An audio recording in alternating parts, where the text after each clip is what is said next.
kita itu kuliah, kita itu ngaji, thalabul ilmi tentang hal-hal yang diwajibkan kepada istri, yang diwajibkan kepada anak laki-laki, anak perempuan, saudara, dan masyarakat secara umumnya, gitu kan. Nah, jadi dia bukan hanya konteks wali ya udah menjaga, gimana cara menjaganya ya. Mereka mungkin kalau anak itu ya kuliahkan mereka. Nah, kuliahkannya yang tentu saja sebenarnya bukan hanya ilmu agama, tetapi walaupun dia ilmu umum gitu ya, tetapi memiliki satu ruh ya untuk juga menjauhkan dari api neraka. Nah, ini juga penting nih ya ketika bicara tentang kuliah, ketika bicara tentang belajar ya.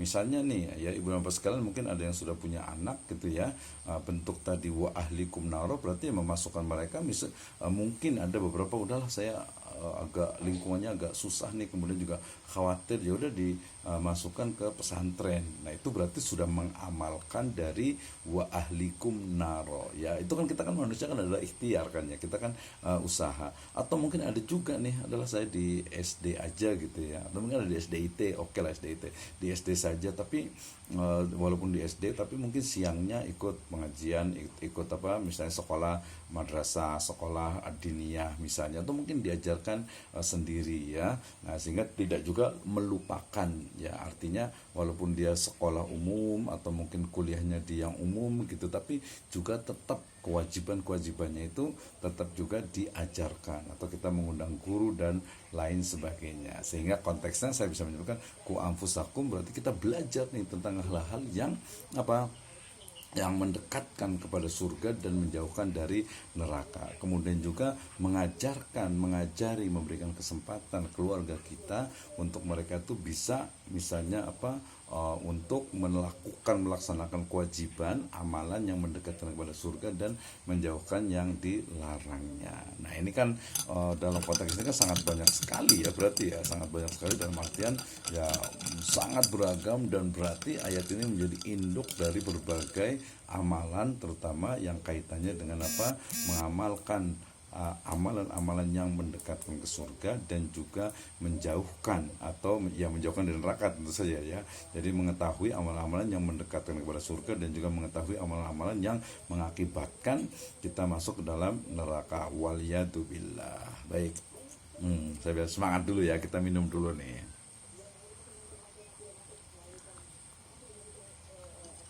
Oke ya, nah nanti kita bisa explore lagi, ibu dan bapak sekalian, teman-teman semuanya, saudara-saudara sekalian, terkait dengan ini. Jadi kalau faedahnya saya boleh ambil ya simple aja lah ya.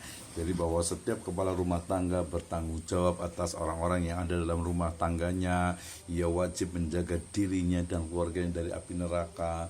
Kemudian setiap orang tua wajib mendidik istri dan anak-anaknya pendidikan agama Islam yang mencakup akidah, syariah, dan juga akhlak.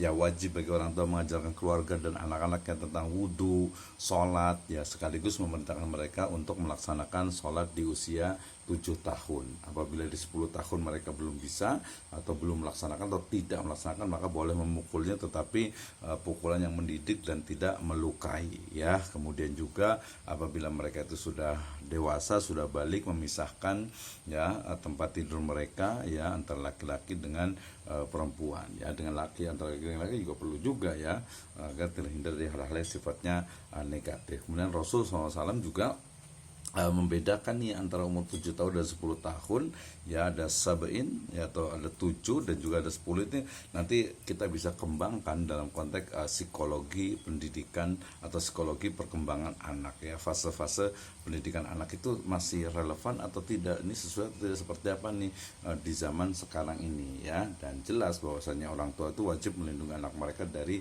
hal-hal yang menimbulkan fitnah ya dalam rumah tangga ya, misalnya tadi memisahkan tempat tidur antara laki-laki dan perempuan. Dan Allah Subhanahu wa taala akan memberikan rahmat, keberkahan, cahaya bagi rumah tangga yang melaksanakan ketaatan-ketaatan kepadanya, menjauhi segala bentuk kemaksiatan dan senantiasa menjaga sholat 5 waktu tentu saja. Nah, itu yang kita bisa diskusikan ya, dan kita bisa lebih banyak lagi bercerita, kita lebih banyak lagi membahas secara lebih detail ya. Mungkin nanti boleh juga nanti saya tanya nih ya, saya tanya satu-satu terkait dengan materi-materi yang mungkin sebagiannya itu belum ada yang kurang tepat, salah dan lain sebagainya.